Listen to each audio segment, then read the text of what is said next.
युवा कल्याण विभाग द्वारा आयोजित विज्ञान महोत्सव पुरस्कार वितरण के साथ संपन्न हो गया है।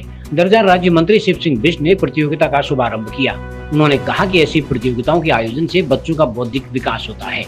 युवा कल्याण अधिकारी अर्जुन सिंह रावत ने कहा कि बच्चों में वैज्ञानिक दृष्टिकोण पैदा करने के उद्देश्य को लेकर विज्ञान प्रदर्शनी आयोजित की गई है।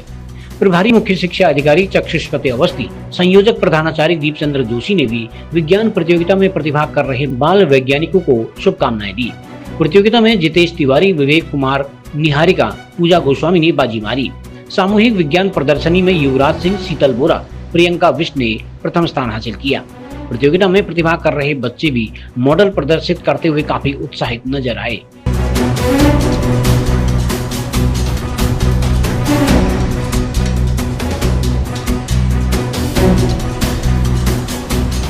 मैं जितेश तिवारी, डाइट बागेश्वर से, और मेरे साथ में है नीरज बिष्ट और श्वेतांग टंगटा। हम डीएलएड प्रशिक्षु हैं।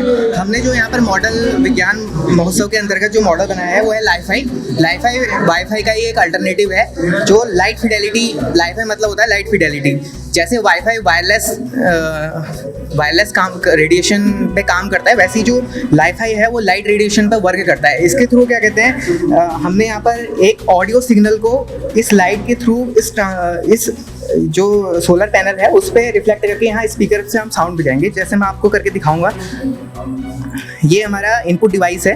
यहाँ पर हमने ऑक्स केबल कनेक्ट करी हुई है जिसके थ्रू से एक बैटरी और यहाँ पर क्या कहते हैं एलईडी बल्ब हमने लगाए हैं। अगर मैं इसको इसमें वो करता हूँ तो एलईडी बल्ब यहाँ पर जल जाता है। यहाँ दूसरा वाला जो सर्किट है हमारा, यहाँ पर सोलर पैनल है। सोलर पैनल को हमने ऑक्स केबल की मदद से एक स्पीकर पे कनेक्ट किया हुआ है, तो जो जिसके अंदर एम्पलीफायर लगा है और जो रेक्टिफाई करके उसको वहाँ पर हमको आउटपुट देगा। अभी आप देखिए मेरे फ़ोन में कोई भी ब्लूटूथ ऑन नहीं है, कोई भी वाईफाई हॉटस्पॉट कोई भी चीज़ ऑन नहीं है। मैं यहाँ पर एक सॉन्ग प्ले करूँगा।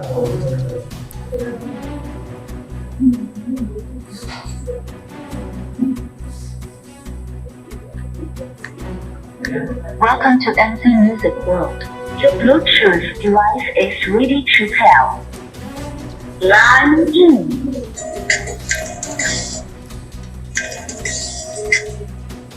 ये यहाँ पर करेक्ट है।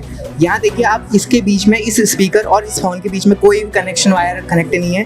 फ़ोन में मेरे यहाँ पर कोई भी हॉटस्पॉट, कोई भी ब्लूटूथ, कोई भी कुछ भी ऑन नहीं है। मैंने यहाँ पर सॉन्ग प्ले किया तो जो लाइट की इंटेंसिटी है वो बढ़ रही है। तो जो लाइट के एलईडी बल्ब हैं यहाँ से डेटा ट्रांसमिट करते हैं 0 और 1 के फॉर्म में, बाइनरी कोडिंग। जो ये सोलर पैनल है ये इसको वो कर रही है और यहाँ से हमको जो सॉन्ग है इसमें सुनाई दे रहा है। ये देखिए सारा का सारा डेटा सिर्फ एलईडी बल्ब और सोलर पैनल की वजह से हो रहा है। अगर मैं बीच में अपना हाथ लगा देता हूँ तो देखना आप गाने जो सॉन्ग है वो बंद हो गया। सिर्फ लाइट से पूरा सॉन्ग जो है वहाँ सुनाई हमको दे रहा है। जैसे हम इसको अपने पास लेंगे इसकी इंटेंसिटी और बढ़ती रहती है।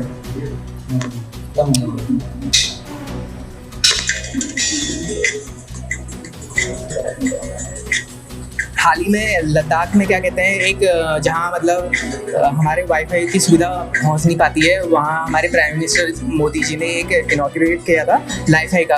तो वहाँ क्या है कि एक चट्टान है, चट्टान की वजह से वहाँ जो फाइबर ऑप्टिकल लाइन होती है वो बिछ नहीं पाती है। तो उन्होंने चट्टान का ही यूज़ करके वहाँ से लेज़र लाइट की बीम से वहाँ रिफ्लेक्ट करके सिग्नल पहुँचाए हैं और स्कूल में भी इंटरनेट पहुँचा हुआ है। तो ये एक वाईफाई का अल्टरनेट काम कर सकता है। जहाँ वाईफाई नहीं चलेगा वहाँ लाइफाई का आप यूज़ कर सकते हैं। आने वाले टाइम में ये बहुत आगे बढ़ सकता है। मैं मीनाक्षी रावत जिला शिक्षा एवं प्रशिक्षण संस्थान से, और ये मेरे साथ आरती है। हमने यहाँ साइंस यूथ फेस्टिवल में हमने बनाया ड्रिप इरिगेशन का। इसका मेन यूज़ ये है कि हमारा जो एरिया ये कृषि प्रधान एरिया है और हमें टोटली हम डिपेंड रहते हैं एनवायरनमेंट की बारिश पे। तो ये जो ड्रिप इरिगेशन सिस्टम है ये इसलिए यूटिलाइज और यूज़फुल है क्योंकि इससे क्या होगा कि आपके पास लिमिटेड रिसोर्स जो होंगे पानी के, उससे हम सारे जितने भी हमारे वेजिटेबल्स हैं, क्रॉप्स हैं, उन पर हम ऑप्टिमल रेंज तक सबको पानी दे सकते हैं। और इससे क्या होगा कि पूरे दिन भर उनमें ह्यूमिडिटी रहेगी, जिससे हमारी जितनी भी खेती हैं, वेजिटेबल हैं, क्रॉप्स हैं और सब्जियां हैं, फ्लावर्स हैं, उसमें प्रोडक्टिविटी इंक्रीज होगी और कहीं से भी हमें कोई भी रिसोर्सेज की कमी नहीं होगी। तो ये ड्रिप इरिगेशन बहुत यूज़फुल है हमारा। इससे पानी की भी बचत होगी। पानी की बचत होगी, साथ ही साथ जो लेबर कॉस्ट है, जो मैनुअल जैसे हम हैंड हेल्ड जिस तरह से इरिगेट करते थे, सिंचाई का काम करते थे, उस पे इसका बहुत प्रधानमंत्री कृषि सिंचाई योजना पे इसका खासा जिक्र किया गया है प्रधानमंत्री द्वारा। तो इसका यूज आने वाले फ्यूचर में जो ऐसे एरियाज हैं जहाँ पे पानी की बहुत ज़्यादा शॉर्टेज है, वहाँ पे इसका मैक्सिमम यूज कर सकते हैं, और पहाड़ों में भी साथ ही साथ इसका यूज है। सबसे पहले तो I am Vaishali Gagaya. My name is Deepti doctor. My name is Harshita Upadhyay and we are from school country wide public school Bageshwar. और हमारा जो मॉडल है वो रीजनल डिजास्टर मैनेजमेंट पे बेस है, और यहाँ पर क्या इसकी तकलीफें होती है उस पे बेस है। सबसे पहले तो हमारा मॉडल का जो नाम है वो है seismic alarm, seismic sensor alarm. Okay, तो इसमें दो चीज़ें हम यहाँ पर दर्शाना चाहते हैं कि उत्तराखंड में सबसे ज़्यादा प्रॉब्लम्स क्या होती है, जो मलबा गिरता है, लैंडस्लाइड की प्रॉब्लम से दो सबसे बड़े कारण होते हैं। सबसे पहला तो रोड ब्लॉक हो जाती है, जिससे कभी कभार ट्रांसपोर्टेशन का बहुत दिक्कतें होती है, जिससे बहुत बड़े खतरे भी हो सकते हैं। दूसरी प्रॉब्लम ये है कि अगर कभी रोड उसके नीचे आ गई, वो क्योंकि लैंडस्लाइड वो कभी भी हो सकती है, तो उसकी वजह से वो लोग दब सकते हैं उसके अंदर, जाने जाने जा सकती है उसके साथ साथ। और कई परिवार भी ट्रैवल करते हैं, तो जब पहाड़ी इलाकों में आया जाता है तो इसी लैंडस्लाइड की प्रॉब्लम की वजह से लोग काफ़ी डरे रहते हैं कि कैसे वो ट्रैवल करेंगे। और उसी की मदद से हम ये दर्शाना चाहते हैं कि कैसे हम इस चीज़ को बचा सकते हैं, लोगों की जानें बचा सकते हैं। सबसे पहले तो ये होता क्यों है, लैंडस्लाइड जो मलबा गिरता है वो अर्थक्वेक की वजह से होता है। जब भी भूकंप आता है, अब भूकंप ऐसा तो नहीं कि बता के आता है, वो कभी भी आ सकता है। जितना बड़ा भूकंप होगा तो भूकंप की मदद से लैंडस्लाइड गिरती है, जो लैंडस्लाइड होती है यहाँ से गिरती है, तो उसी की वजह से रोड ब्लॉक हो जाती है। तो हमने एक ऐसा सेस्मिक सेंसर अलार्म बनाया है जो दो चीज़ें डिटेक्ट करे, साथ ही साथ अर्थक्वेक का भी डिटेक्शन हो, और उससे पता चल जाए कि कहीं अगर ज़मीन कमज़ोर है, अगर कहीं मलबा गिरने वाला है, तो यहाँ पर सतर्क हो जाए लोग कि यहाँ पर गिर रहा है और यहाँ पर बच सके लोग। Myself Bhavesh Aswal and he is Raj Awad. He is my classmate, and today we have made neuron. Basically this is functional unit of our brain and nervous system. Now he will explain.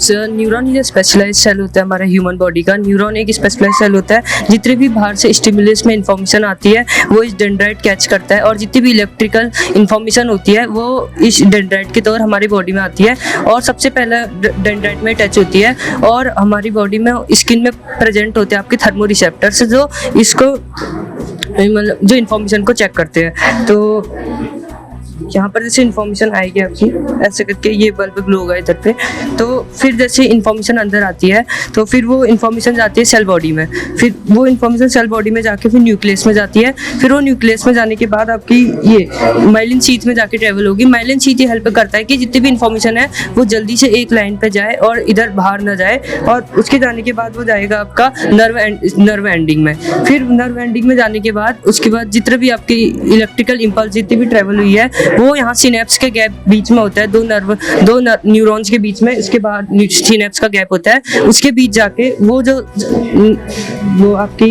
Electrical impulses होती है वो दूसरे neuron में travel कर जाती है। दूसरे neuron पे इसको डेंड्राइट के तौर पर करते हैं। इलेक्ट्रिकली कैसे ट्रैवल करता है, तो ये ऐसे थ्रू ट्रैवल करेगा, तो ये बहुत फास्ट प्रोसेस होता है, मतलब फास्ट प्रोसेस होती है, मतलब मिली सेकेंड्स का टाइम लगता है, तो इसमें मिली सेकेंड्स का टाइम लगता है, और ये बहुत फास्ट प्रोसेस होती है। तो जो हमारी इलेक्ट्रिकल इम्पल्स होती है तो इस थ्रू ट्रैवल करती है, पहले फर्स्ट डेंड्राइट्स, देन यहाँ सेल बॉडी, देन न्यूक्लियस में जाती है further, then myelin sheath, then यहाँ लास्ट नर्व एंडिंग। तो अगर हम इसका फंक्शन देखें राज, तो अगर ये ट्रैवल करेगा इलेक्ट्रिकली तो ये इस तरह ट्रैवल करता है, तो वहाँ पे हम देख सकते हैं यहाँ से पूरा फर्दर जाता है, देन ऐसे ही करके सारे न्यूरॉन्स पे ट्रैवल होता है। जैसा कि आप देख रहे हैं जनपद स्तरीय विज्ञान महोत्सव 2024 का आयोजन किया जा रहा है, जिसमें तीनों विकास खंडों के दूरगामी जो बाल वैज्ञानिक है वो यहाँ पे प्रतिभाग कर रहे हैं, जो अपनी यहाँ पे वैज्ञानिक मॉडल्स का यहाँ पे प्रदर्शन करेंगे, जिनमें निर्णायकों के द्वारा जो प्रथम आएगा वो राज्य स्तर पर 10 से 14 तारीख को राज्य स्तरीय युवा महोत्सव है, उसमें ये प्रतिभाग करेंगे। सबसे पहले तो ये जिला युवा कल्याण और शिक्षा विभाग के संयुक्त तत्वावधान में जो विज्ञान संगोष्ठी और विज्ञान प्रदर्शनी यहाँ पर आयोजित की गई है, ये बच्चों को एक बहुत बेहतरीन मंच प्रदान करती है कि वे अपनी वैज्ञानिक अभिरुचि को किस तरह अभिव्यक्त करते हैं, और साथ ही उन्हें अन्य बच्चों के साथ संवाद स्थापित करने और बेहतर से बेहतर सीखने का एक अवसर भी प्रदान करते हैं। यहाँ पर जो मॉडल्स आए हुए हैं बहुत कम समय में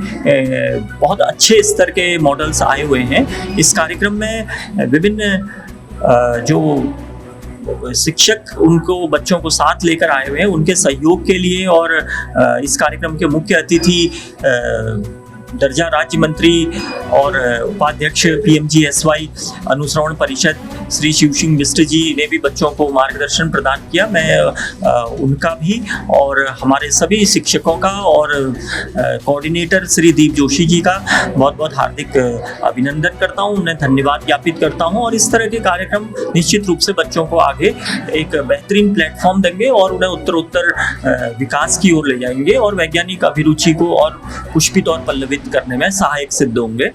युवा कल्याण विभाग, प्रांतीय रक्षक दल विभाग बागेश्वर तथा शिक्षा विभाग के संयुक्त तत्वावधान में आज जनपदीय विज्ञान महोत्सव का आयोजन किया जा रहा है। इस वर्ष विज्ञान को भी इसमें जोड़ा गया है युवा महोत्सव के साथ। तो इसमें इस प्रकार के प्रोग्राम से बच्चों में वैज्ञानिक उनकी सचेतना विकसित होती है, उनमें विज्ञान के प्रति समझ विकसित होती है। तो इसमें तीनों विकासखंडों से यहाँ पर बाल वैज्ञानिक प्रतिभाग कर रहे हैं, दूरस्थ क्षेत्रों के भी बच्चे इसमें प्रतिभाग कर रहे हैं और इनमें से राज्य विज्ञान महोत्सव में बच्चे प्रतिभाग करेंगे। युवा महोत्सव में विज्ञान महोत्सव को भी इस वर्ष जोड़ा गया है। तो जिस प्रकार से खेलों में, विज्ञान में और लोक संगीत, लोक संगीत में जो विवेकानंद जी का जन्मदिन है वो राज्य स्तर पर मनाया जाता है, इसी प्रकार राष्ट्रीय स्तर पर भी इसका आयोजन होता है। तो बच्चे इससे चयनित होकर आज राज्य स्तर पर प्रतिभाग करेंगे। मेरी सभी बच्चों को शुभकामनाएं हैं कि वो अपना बेहतर प्रदर्शन करने का प्रयास करें। युवा कल्याण विभाग एवं प्रांतीय रक्षक दल और शिक्षा विभाग के द्वारा संयुक्त रूप से जो युवा महोत्सव का आयोजन आज यहाँ पर किया गया और जिसकी थीम साइंस ऑफ टेक्नोलॉजी, जिसकी थीम रही है विज्ञान महोत्सव के रूप में भी जिसको हम मना रहे हैं। और मैं मानता हूँ कि वर्तमान युग विज्ञान का युग है और इस तरह की थीम देकर जहाँ युवाओं को विज्ञान के क्षेत्र में आगे बढ़ाने का काम विभाग द्वारा और हमारे देश के बहुत ही यशस्वी प्रधानमंत्री नरेंद्र मोदी जी द्वारा थीम दी गई है। और निश्चित रूप से हमारे देश विश्व गुरु बनाने के लिए भारत आगे बढ़े, उसके लिए ये थीम के माध्यम से हमारे युवाओं में एक जागृति लाने का काम ये थीम करेंगे। और निश्चित रूप से मैं बहुत सुंदर कार्यक्रम युवा कल्याण विभाग और शिक्षा विभाग का यहाँ पर हुआ है और हमारे बाल वैज्ञानिक ने सुंदर अपनी प्रदर्शनी के माध्यम से अपने विज्ञान की जो विज्ञान के माध्यम से यहाँ अपने प्रदर्शनी दिखाने का काम उनके द्वारा करा गया है। मैं उनको सभी बच्चों को ढेर सारी शुभकामनाएं और बधाई दूंगा युवा कल्याण विभाग और शिक्षा विभाग को। उन्होंने बहुत कम समय में एक सुंदर कार्यक्रम का आयोजन किया गया।